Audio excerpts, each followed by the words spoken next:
കൊച്ചിയിൽ വൻ ലഹരിവേട്ട. വീട്ടിൽ സൂക്ഷിച്ച 500 ഗ്രാം MDMA ഇപ്പോൾ പിടികൂടി. പ്രതി മുഹമ്മദ് നിഷാം അറസ്റ്റിലായിട്ടുണ്ട്. ശ്യാംകുമാറാണ് കൊച്ചിയിൽ നിന്ന് വിശദാംശങ്ങളുമായി ചേരുന്നത്. ശ്യാംകുമാർ, എന്തൊക്കെയാണ് വിവരങ്ങൾ?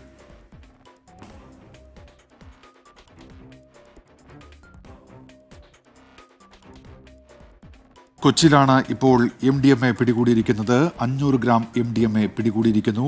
ഈ സംഭവവുമായി ബന്ധപ്പെട്ട് മുഹമ്മദ് നിഷാം എന്നയാൾ അറസ്റ്റിലായിട്ടുണ്ട്. വീട്ടിലാണ് 500 ഗ്രാം MDMA സൂക്ഷിച്ചിരുന്നത്.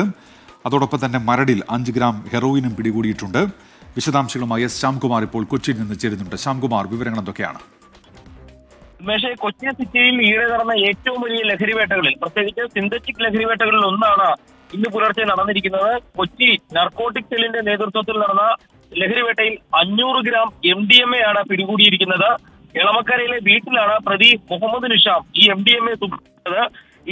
ഈ ലഹരിയാണ് ഇപ്പോൾ പിടിച്ചെടുത്തിരിക്കുന്നത്. അവിടെ പോലീസിന്റെ തുടർ നടപടികൾ പുരോഗമിക്കുകയാണ്. പ്രതിയുടെ അറസ്റ്റ് അല്പസമയത്തിനകം രേഖപ്പെടുത്തുമെന്നും പോലീസ് അറിയിച്ചിട്ടുണ്ട്. ഇന്ന് രാവിലെ തന്നെ മരട് സ്റ്റേഷനിൽ 5 ഗ്രാം ഹെറോയിനുമായി 2 അസം സ്വദേശികളെ പിടികൂടിയിട്ടുണ്ട്. ഏതായാലും ലഹരിക്കെതിരായ ശക്തമായ നടപടികളുമായി പോലീസ് പോകുന്നതിനിടെയാണ് ഏറ്റവും വലിയ ലഹരിവേട്ടകൾ ഒന്ന് നടന്നിരിക്കുന്നത്. 500 ഗ്രാം MDMA, ലക്ഷങ്ങൾ വില വരുന്ന MDMA എന്ന രാസലഹരിയാണ് ഇപ്പോൾ വീട്ടിൽ സൂക്ഷിച്ച് വിൽപ്പന നടത്തുന്ന പ്രതിയെ അടക്കം പിടികൂടിയിരിക്കുന്നത്. ശരി, ശ്യാംകുമാറാണ് വിവരങ്ങൾ നൽകിയത്. 500 ഗ്രാം MDMA ആണ് കൊച്ചി നഗരത്തിൽ പിടികൂടിയത്.